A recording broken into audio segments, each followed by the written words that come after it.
అది అక్కడ ఒక అవినీతి జరిగింది అనే ఒక ఆరోపణలపై ఈరోజు ఏసీపీ అధికారులు కేటీఆర్ గారిని ప్రశ్నిస్తున్నారు. ఇంత ఆర్భాటం అవసరమా అండి? ప్రస్తుతం ఏదైతే ఉన్నదో ఖచ్చితంగా ఎప్పుడైతే ఏసీబీ అధికారులు పిలిచారో అప్పుడు అక్కడికి వెళ్ళి విచారణలో భాగంగా వారితో మాట్లాడి రావడం, తర్వాత తన లాయర్లను కూడా తీసుకుపోయి మాట్లాడితే బాగుంటుండే. కానీ ఈరోజు ఇంత పెద్ద ఆర్భాటం, ఇది రాక్షసకు సంబంధించిన రాక్షస ఆనందం పొట్టడానికే, కేవలం డైవర్షన్ పాలిటిక్సే, నా మీద కక్షపూరితంగానే చేస్తున్నారని ఒక స్టేట్మెంట్ ఇచ్చుకుంటూ అక్కడి నుంచి వెళ్ళడం ఎంతవరకు సమంజసం? ఇంకొక విషయం ఏంటంటే 55 కోట్ల రూపాయల మార్పిడి జరిగింది వాస్తవమే. నా అధికారాన్ని ఉపయోగిస్తూ నేను పంపించాను, నేను మార్పిడి చేశానని చెప్తున్నారు. ఇది ఎంతవరకు సమంజసం? దీనిపై మీరేమంటారు? ఎలా విశ్లేషిస్తారండి రామ్మోహన్ గారు? జమీల్ గారు, మీకు అట్లాగే మీ చీఫ్ ప్యానలిస్ట్ మన సుధాకర్ శర్మ గారికి, అట్లాగే వెంకటరెడ్డి గారికి, రవీందర్ గారికి, కార్తిక్ గారికి, ఫోర్ సైట్ ప్రేక్షకుల నమస్కారం. వాళ్ళ చెప్పులో మనం కాలు పెట్టొద్దు, కానీ సుధాకర్ శర్మ గారు మొదలుపెట్టిన నేను మొదలు పెడతాను. యాజ్ అడ్వకేట్ గా 2 విషయాలు చెప్తున్నాను. నేను ఎవరి పార్టీ కాదు కనుక. ఒకటేమో అదిగో పులి అంటే ఇదిగో తోక అనే పరిస్థితి మొత్తం ఈ మొత్తం దానిలో చూస్తున్నాం. 2 కేసులు ఫైల్ అయినాయి. ఒకటేమో ఏసీబీ రాష్ట్ర ప్రభుత్వం పెట్టింది, దానకిషోర్ గారు హెచ్ఎండిఏ మన బాధ్యతలు తీసుకున్న తర్వాత ఆయన పెట్టిన కేసు ఒకటి. అంటే ఇలా ఇర్రెగ్యులారిటీస్, ఇల్లీగల్ కూడా కాదు, అంటే ప్రొసీజరల్ ఆస్పెక్ట్ లో ల్యాబ్స్ ఉన్నాయని పెట్టిన కేసు. ఇక్కడ అవినీతి జరిగిందని ఎక్కడ లేదు ఎఫ్ఐఆర్ లో, అవినీతి అనే మాట లేదు ఎఫ్ఐఆర్ లో. నెంబర్ 1 యాజ్ అడ్వకేట్ చెప్తున్నాను. అక్కడ ఏముందంటే ఇర్రెగ్యులారిటీస్, ప్రొసీజరల్ ఆస్పెక్ట్ లో మాత్రం లోపం జరిగింది అంటారు. అలా 3 లోపాలని చూపించు. ఆయన ఒకటి మనం మాట్లాడుకున్న లోపం ఆయన ఎఫ్ఐఆర్ లో, ఆయన కంప్లైంట్ లో లేదు. మొట్టమొదటిది ఏంటంటే ఈ 55 కోట్లు, 54 కోట్లు, 61 కోట్లు, 110 కోట్లు గారి ముందు యాక్చువల్గా ఏ కోట్లు అయితే పోయినాయో అలా 2 ఉన్నాయి, 2 పద్ధతులు. 46 కోట్లు ఏమో వాళ్ళకు ఇద్దామనుకున్న గ్రీన్కో తప్పుకున్న తర్వాత వాళ్ళకి ఇద్దామనుకున్న డబ్బులు అక్కడికి పోయింది. నెంబర్ 1. అది పోవడంలో ఇర్రెగ్యులారిటీ ఏంటంటే రిజర్వ్ బ్యాంకు ప్రొసీజర్ హాస్పిటల్ లో తప్పు చేసి డైరెక్ట్ గా డాలర్ రూపాయలు పంపింది కనుక, అంటే విదేశీ మార్గ ద్రవ్యం పంపేటప్పుడు సరైన ప్రొసీజర్ పాటించలేదని కేంద్ర ప్రభుత్వం కూడా కాదు, ఆదాయ పన్ను శాఖ ఓ కేసు పెట్టింది వీళ్ళ మీద. ఆ నోటీస్ వచ్చినాకనే రేవంత్ రెడ్డి గారు ఇప్పుడు కేసు పెట్టడం జరిగింది. ఆ నోటీస్ రాకపోతే సమస్య ఉండకపోయింది. ఆదాయ పన్ను శాఖ వాళ్ళు ఏమన్నారంటే అక్కడ ఇర్రెగ్యులారిటీ జరిగింది, మీరు డాలర్లు పంపారు, 8 కోట్ల రూపాయలు అదనంగా డబ్బులు కట్టాలి అన్నప్పుడు వచ్చింది. కడితే అయిపోతుంది, సమస్య లేదు అక్కడికి. కానీ అది అక్కడ వచ్చిన సమస్య ఎంత. నేనేమంటున్నానంటే ఇక్కడ ఎత్తు కదా కొండని దవ్వి ఎలకని పడతారని నేను అనుకుంటున్నాను. ఎందుకంటే ఖాయానై పియానై గిలాస్ బోర్డియా అన్నట్టు ఇక్కడ ఏమవుతుంది, ఒకటేమో డబ్బులు పోయిన కాడ వాడు ఒప్పుకుంటుండు వచ్చినాయి, ఇక్కడేమో పోయినాయని వీళ్ళు ఒప్పుకుంటున్నారు, అన్ని కాగితాల మీద నడుస్తున్నాయి. హవాలా మన ఎప్పుడు ఉంటుంది అంటే వెంకటరెడ్డి గారు ఒక మంచి పాయింట్ చెప్పారు. ఒకవేళ ఆ పోయిన డబ్బులు మళ్ళీ వెనక్కి ఏదైనా ఖాతాల ద్వారా వీళ్ళకి వచ్చినాయి, అది పట్టుకోవాలి లెక్క అయితే కదా. అదే ఇంతవరకు తేలలేదు. తేలకపోగా కేంద్ర ప్రభుత్వం ఒక కేసు పెట్టింది, అంటే ఈడీ ద్వారా. రకంగా ఈడీ ఏం చేసింది, మొదలు ఏసీబీ ఏ కేసు పెట్టిందో అదే A1, A2, A3 అవే ఆరోపణల మీద వచ్చి కేసు పెట్టింది. ఈడీకి రావడానికి పర్మిషన్ అవసరం లేదు కనుక ఈడీ వచ్చింది. ఈడీ రావడానికి ఏం పర్మిషన్ అవసరం ఉంటే నేను అంటున్నానంటే, నిజంగా ఈడీ రావడానికి అయితే హవాలా మనీ డబ్బులు చేతులు మారాలి, అప్పుడు మాత్రం ఈడీ రావడానికి వీలుంటుంది. ఇక్కడైతే డబ్బులు చేతులు మారినైతే నాకు అనిపిస్తలేదు. ఒకటి ఏసీబీ వాళ్ళకి పెట్టిన కేసులు ఏంటంటే ప్రొసీజర్ ఆస్పెక్ట్ లో మాత్రం జరిగిందని. ఇంకొక ఆరోపణ కూడా చేస్తున్నారు ఇప్పుడు 3 పార్టీలు కలిసి, డిఫెండ్ చేసుకుంటారు, 2 చేస్తున్నారు. ఎన్నికల కమిషన్ అనుమతి తీసుకోలేదు. నిజంగా చాలా చిల్లర పంచాయతీ అంటున్నాడు. ఎన్నికల కమిషన్ అనుమతి అన్నిటికీ అవసరం లేదు. కొత్త పథకాలు ప్రారంభించేటప్పుడు మాత్రమే ఎన్నికల కమిషన్ పర్మిషన్ అవసరం ఉంటుంది. కొత్తగా ఇంప్లిమెంట్ చేయాలంటే అప్పుడు అంటే వాటి తినడానికి కూడా పర్మిషన్ తీసుకోవాల్సి వస్తుంది. ఉద్యోగాలు జీతాలు ఆపేయాలి, లేకుంటే ఏది ముట్టొద్దు, ఇటు పక్కన అటు పక్కన పోవద్దు అంటున్నాడు. అది కరెక్ట్ కాదంటున్నాడు.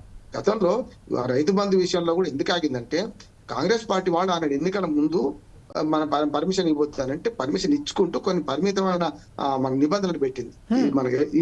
అప్పుడు ఏది 23లో పెడితే హరీష్ రావు గారు నోరు జారీ ఏం చేసిందంటే రేపటి నుంచి డబ్బులు పడితే తీసుకోండి అన్నాడు. అది ఎన్నికల ప్రచారం కిందకి వస్తుంది. ఎందుకు ఈ డబ్బులు ఒక రకంగా లంచం ఇచ్చినట్టు అయింది కదా అనే దానికి మళ్ళీ ఆపేశాం. ఇక అప్పుడు కాంగ్రెస్ పార్టీ ఫిర్యాదు చేయలే, ఎన్నికల కమిషన్ సుమోటో తీసుకొని ఈ అనడం తప్ప అని వెంటనే ఆపేశాం. నేను అంటున్నా అటువంటి పద్ధతిలో మాత్రమే ఎన్నికల కమిషన్ జోక్యం చేసుకుంటది. ఇప్పుడు ఈ మొత్తం కేసులు ఎన్నికల కమిషన్ ఎక్కడన్నా మాట్లాడిందా, ఎక్కడన్నా ఫిర్యాదు చేసిందా? ఏది మేము మా అనుమతి లేకుండా ఇది తీసుకుపోయిందని లేదు కదా. అందుకని ఏమైతుందంటే ఇప్పుడు ఈ మొత్తం మీద రాజకీయంగా మైండ్ గేమ్ రాజకీయాలు, డైవర్షన్ పాలిటిక్స్ ఎందుకు అంటున్నానంటే ఒక 5 మొత్తం ఇప్పటిదాకా కాంగ్రెస్ పార్టీ వచ్చిన తర్వాత 4-5 విచారణలు జరుగుతున్నాయి. మొదటి విచారణ గొర్రెల కుంభకోణం, ఆ తర్వాత టెలిఫోన్ దానిలో ఖచ్చితంగా చేయాల్సిందే.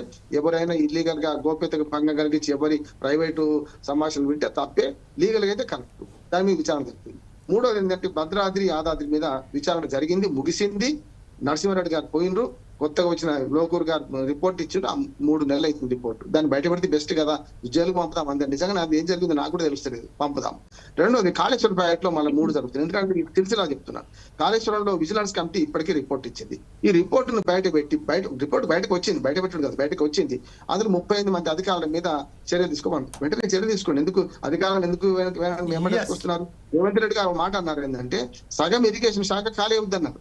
వాళ్ళు 35 మందిని తీసేయమంటున్నారు. 35 మంది తీసేయాలంటున్నాడు స్పష్టంగా. ఒక ఈని పట్టుకుంటే 200 కోట్లు, ఒక ఈఎన్సీని పట్టుకుంటే 200 కోట్ల రూపాయలు ఆస్తులు బయటపడ్డాయి కదా. మరి అవినీతి జరగలేదా? కాళేశ్వరంలో అవినీతి ఖచ్చితంగా జరిగింది. దాని మీద ఎందుకు చర్యలు తీసుకుంటారని ప్రభుత్వాన్ని అడుగుతున్నాను. ఎందుకంటే ఇది రాజకీయంగా చేస్తే ఏమైందంటే అన్ని ఉట్టినే పోతాయి. ఇప్పుడు ఒకదాని పోటీ పెడితే అన్ని ఉట్టినే పోతాయి. ఇవి అధికారుల మీద చర్య తీసుకోవచ్చు కదా. ఇక్కడికి వస్తున్నాను. ఇక్కడ ప్రొసీజర్ ఆస్పెక్ట్ లో మాత్రమే జరిగింది తప్ప నిజంగా చెప్పాను డబ్బులు ఎక్కడికో మారినాయని నేనైతే అనుకోవడం లేదు. లీగల్ గా చూస్తే ఏదైతే దీని వల్ల నేను ఇప్పుడు అంటున్నాను, ఆనాడు ఈ అందాల పోటీలు పెడతామని కలగానే మనం అంత ఈ కార్ రేస్ పెట్టినప్పటికీ సమర్థిస్తున్నాను. ఎందుకు సమర్థిస్తున్నాను అంటే ఈ కార్ రేసు మన తెలంగాణ గవర్నమెంట్ ఒక మంచి మన ప్రాంతానికి ముఖ్యంగా హైదరాబాద్ కు ఒక మంచి ఏమంటారు దాన్ని పేరు తెస్తుంది అంటున్నాను. ఎందుకు పేరు తెస్తుంది అంటే ఇవాళ డీజిల్ పెట్రోల్ ఇంజన్లు వాడకుండా రేపు ఎలక్ట్రిక్ వెహికల్స్ వాడాలని ఉన్నది కనుక దానికి అనుగుణంగా ప్రపంచవ్యాప్తంగా మార్పులు వస్తున్నాయి. ఇప్పుడు నిజంగా చెప్పాలంటే జమల్ గారు కొన్నిసార్లు ఏమైందంటే పెద్ద కంపెనీలు ఆధునిక టెక్నాలజీ రానిపోవు. ఎందుకంటే వాళ్ళ పాత టెక్నాలజీని పట్టుకొని ఆ కారు తయారైతే కనుక ఇది కొత్త తొందరగా వచ్చింది అనుకోండి, దాన్ని అమ్ముకోవాలి, పనికి రాకుండా మనం ఏమంటారు ఇనుప సామాన్కి అమ్ముకోవాలి. కనుక వాళ్ళు ఏం చేస్తారంటే ఏ కొత్త టెక్నాలజీని కూడా ముందుకు రావడానికి అనుమతించారు. పెద్ద కంపెనీలు, ఇప్పుడు నేను చెప్పిన మహేంద్ర నుంచి మంది అన్ని కంపెనీలు ఒక పేరు చెప్తే మళ్ళీ ఇంకొక పేరు చెప్పాలంటే అయితే కనుక ఈ కంపెనీలు అన్ని ఏం చేస్తాయి అంటే ఈ కారు నిజంగా చెప్పాలంటే హైవేల మీద ఇప్పటికే విస్తృతంగా పెట్టి ఎలక్ట్రిక్ వెహికల్స్ ఏం తీసుకొస్తలేరు, దానికి ప్రమోషన్ గా చేసి అంటున్నాను. అది ఒక్క దగ్గర జరిగింది, హైదరాబాద్ ఒక్క దగ్గర జరిగింది. దాని మీద కాంగ్రెస్ వాళ్ళు అప్పుడు విమర్శించారు కనుక ఇప్పుడు సంతోరికింది బీఆర్ఎస్ వాళ్ళకు. అందాల పోటీ వేస్ట్ అంటున్నారు. అందాల పోటీ కూడా కరెక్ట్ అంటున్నాను. ఎందుకు కరెక్ట్ అంటున్నానంటే అందాల పోటీ వల్ల ప్రపంచంలో 140 దేశాలలో మారుమోగినాయి, మన మొత్తం పర్యాటక ప్రాంతాలని మారుమోగినాయి అంటున్నాను. సరే, ఇప్పుడు మంచిలో చెడ్డ ఉంటది, కొన్నిసార్లు ఏదో అపశృద్ధి దొరుకుతాయి, వాడు ఎవడో కాలు కడిగించుండు, దానికి మొత్తం రేవంత్ రెడ్డి అనాల్సిన అవసరం లేదంటున్నాను నేను. ఎందుకంటే కొన్నిసార్లు ముఖ్యమంత్రులు కూర్చొని అక్కడ నెయ్యి కాడ ఆ తిరుమలలో కూర్చుంటాను, లేకుంటే ఇక్కడ ఈ కార్ రేసులో 55 కోట్లు మాట్లాడే కాడ కూర్చుంటాను, లేక పంపే కాడ కూర్చుంటాను, మనం అనలేం కదా అంటున్నా. దీనిలో కేంద్ర ప్రభుత్వ బాధ్యత కూడా ఉంది కదా. ఇప్పుడు రిజర్వ్ బ్యాంకు అనుమతి లేకుండా పంపింది, కేంద్ర ప్రభుత్వం రిజర్వ్ బ్యాంక్ ఎవరి పరిధిలో ఉంటది, మరి ఏం చేస్తున్నది? ఇప్పుడు A1, A2, A3 సేమ్ కేసులు పెట్టింది వాళ్ళ మీద. ఇప్పుడు ఏసీబీ ఏది పెట్టిందో బక్కీకి మక్కి మేరాభాయి లిక్కి అన్నట్టు ఆ కేసులో కనీసం పస ఉందా లేదా చూడడానికి అవసరం ఉందా లేదా అంటున్నాను. హవాలామని డబ్బులు చేతులు మారితేనే ఈడీ రావాలి, సిబిఐకి అనుమతులు కావాలి. సిబిఐ రావాలంటే ఏ రాష్ట్రం రావాలన్నా అనుమతులు రావాలి. వాళ్ళ అనుమతులు క్యాన్సిల్ చేసుకోరు కనుక జనరల్ ఆస్పెక్ట్ లో మన పర్మిషన్ ఇవ్వలేదు కనుక రావాలి.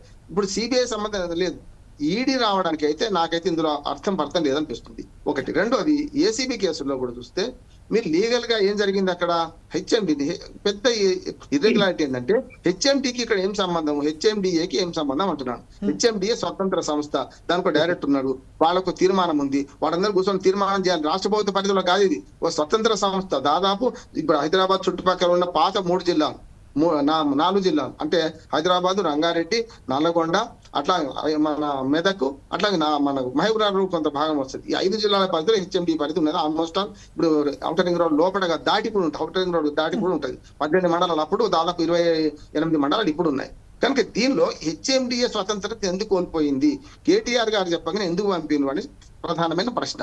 కేటీఆర్ గారు ఫైల్ మీద సంతకం పెట్టినరా? ఎందుకంటే కేటీఆర్ గారు మున్సిపల్ శాఖ మంత్రి, ఐటీ శాఖ మంత్రి. మున్సిపల్ శాఖ మంత్రికి ఖచ్చితంగా హెచ్ఎండిఏ మీద ఉంటది, అథారిటీ ఉంటది, కాదంటలేదు.